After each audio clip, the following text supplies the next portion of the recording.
So I was recently looking back at some photos that I took over 10 years ago actually, and they were fairly rubbish. And it made me realise just how far I'd come as a photographer. But it also made me think the things that I'd learned as a photographer over those sort of 10, 15 years and why I'm making this video.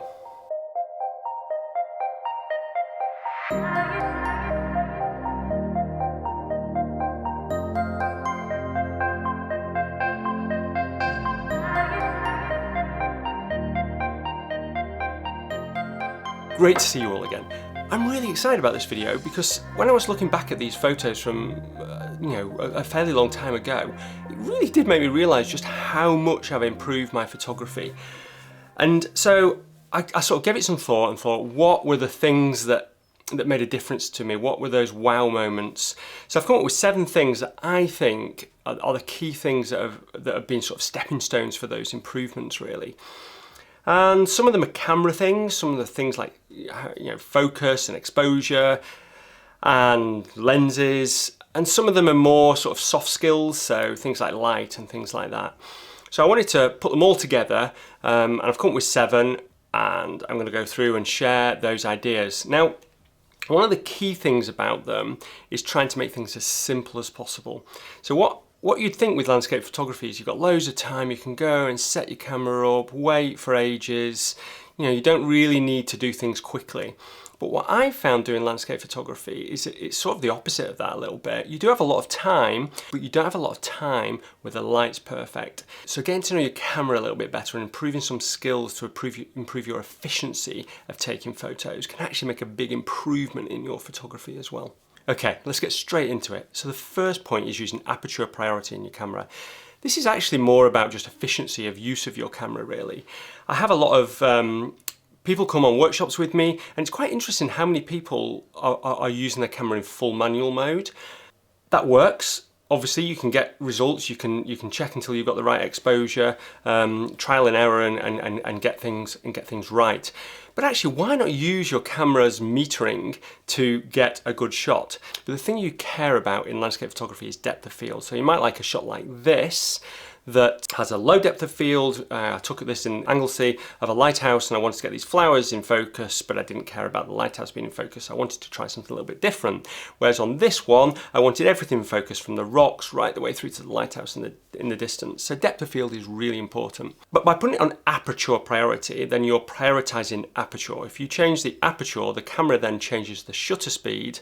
And by and large, modern day cameras now get that exposure right. Now, if I want to change the exposure, then I use exposure compensation on my X-T2. It's a little dial on top and it's really easy to do. On my Nikon D810, I can just move the wheel and that changes the exposure compensation. So whilst I'm looking through the camera, I can really easily change the exposure if it's not quite right by looking at that histogram, and I'll come on to the histogram in a minute. But the importance of this, why this is so important, is that quite often you don't want to be messing about with manually exposure, changing the aperture, the shutter speed all the time to get the right exposure, because you might miss the actual shots. So quite often I'm in my car, I'm driving along, I stop at the side of the road, grab my camera, the light has just changed and I want to take a shot like this one in Scotland. And the light changed so quickly, the cloud came down and then disappeared. I wanted to get the shot. I've shown it many times before, but I think it's really important. I just pointed it, I had spot metering on the snow, and I knew that I was going to nail the exposure. So which leads me on to number 2, which is using your histogram for exposure.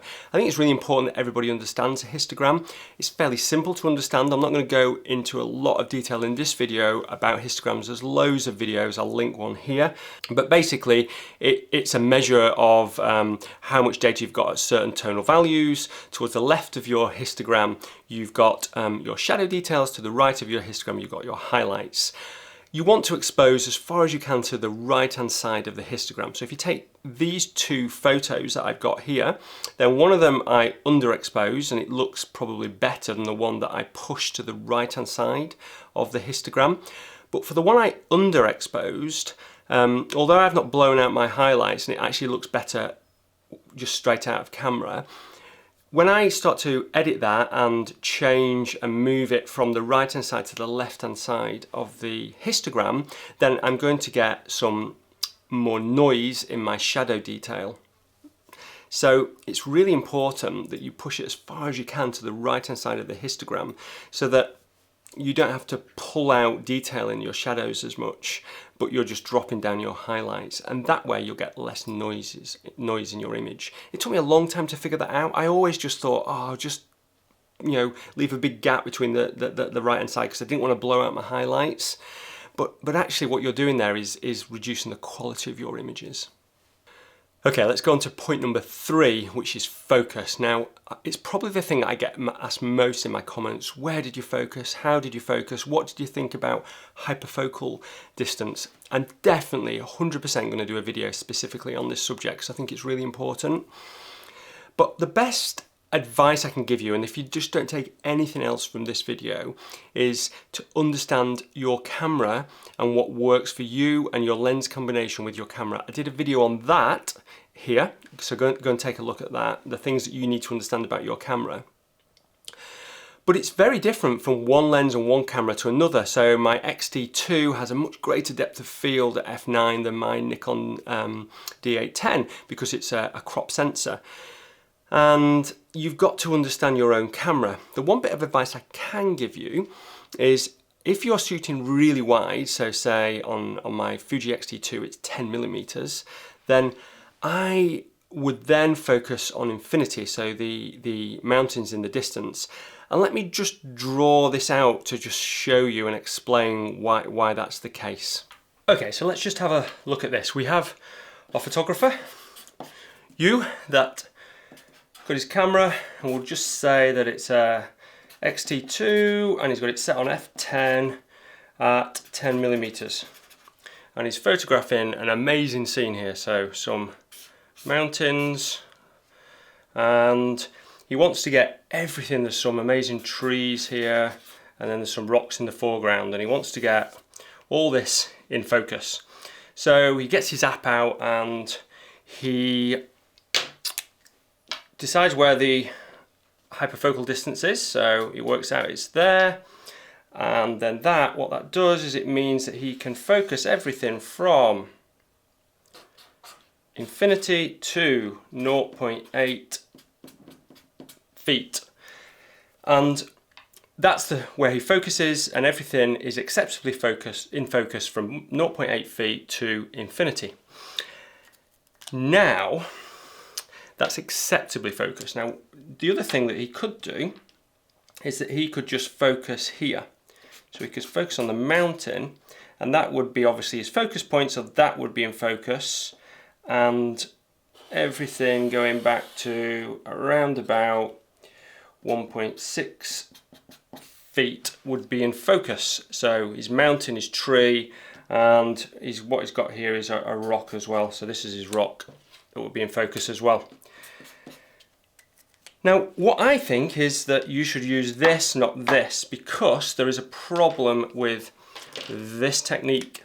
If you work out your hyperfocal distance but you don't set that correctly, or you don't work out exactly where the right distance to focus, and say you focused here, then potentially that might only extend to about 1,000 feet, say, and you won't get the mountains in focus. Whereas in this one, you always get the mountains in focus, and you're just restricted to the minimum distance that you can focus. So you just know then that you can't have anything in your foreground that's closer than 1.6 feet, and anything 1.6 feet or further on will be acceptably in focus. Now obviously you've got to go and try this with your camera, but this is better than this. Okay, hopefully that made sense.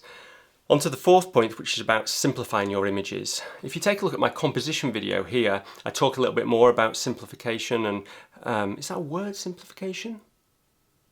I don't know. Anyway, simplifying your images.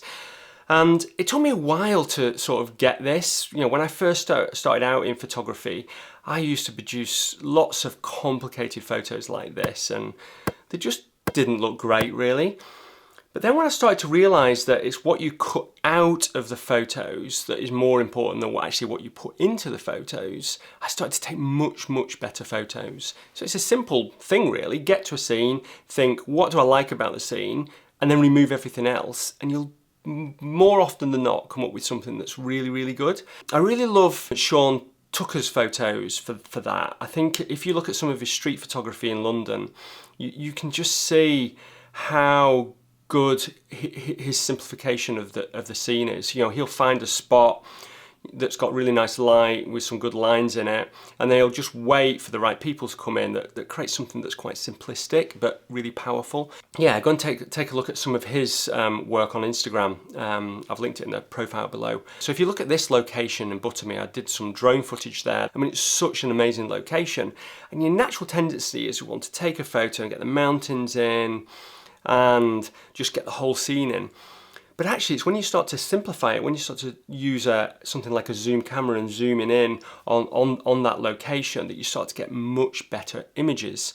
And I find that using a zoom lens, and I'll come on to that in a minute, makes a big difference. So if you take this image that I took, I think it was at Whitby, of the beach, the first image I took I realised was just too complicated. There's lots of distracting elements, but I saw these two people walking down the beach, and when I zoomed in on those and simplified the image, then it became much more powerful. So if you can just think about the things that you want to take out of the image rather than what you want to put in the image, then I think you'll start to improve your photography. So yeah, I spoke about zooming in on the elements to simplify, which leads me on to my next point. What am I on now? 5? I think I'm on 5. On my 5th point, which is using different lenses. So a lot of people upgrade their cameras all the time, but not so much get and invest in new lenses so much. What I think is more important is just stick with your camera, just don't change it. Everybody's camera that they're using at the moment will be good enough forever. If you keep changing your camera, then you have to learn a new camera, you spend more time analysing and zooming in on the megapixels or thinking, oh, it's got more dynamic range. But actually, most modern cameras now have an adequate dynamic range, enough megapixels. But that's slightly different with lenses. Lenses and having a different set of lenses can make a significant difference to your photography. So if you look at that beach scene, when I went from my wide angle lens to my zoom lens and zoomed on those people, then it made a difference. And similarly, if you go the other end to a super wide angle lens, now I tend to prefer 10mm on my X-T2 or 16mm on my Nikon than sort of the mid wide angle range, because I like shooting the stuff that's really close to my feet, so pointing the camera down like this shot here, which was in Snowdonia, where I've got the rocks in the foreground, and I literally was pointing the camera down to get the sky in because it's a 10mm on my X-T2. And by sort of embracing different lenses, then it can make a difference. Similarly, by just not using a zoom lens but using a prime lens can make a big difference. I did a video here on using just a prime lens. It really improves your creativity in photography if you just don't have that ability to zoom, and it also reduces the decision making that you have to make in photography, so you can actually start thinking more about the scene and what you're going to include or not include by moving around that image. That sort of nicely moves me into the next sort of 6th point, which is think about where you stand. So how often do you go to a location, you think this is amazing, you get your camera out, you get your tripod out, you put your camera on your tripod and you take a shot. You get home, you think, why on earth didn't I just move to the left or to the right? So if you look at this image now, this first image that I took, I realised that the path was in the way, and I moved down, I'd say about 5 centimeters to create the next image, which is significantly better. So if you put those alongside each other, you can see that on the one that I hadn't moved down slightly, the path is just a distracting element in the image, and by removing that path, which takes me back to the other point, and just moving down slightly, it made a much more powerful image. So it was simpler, I removed that path as an element just by moving down a little bit.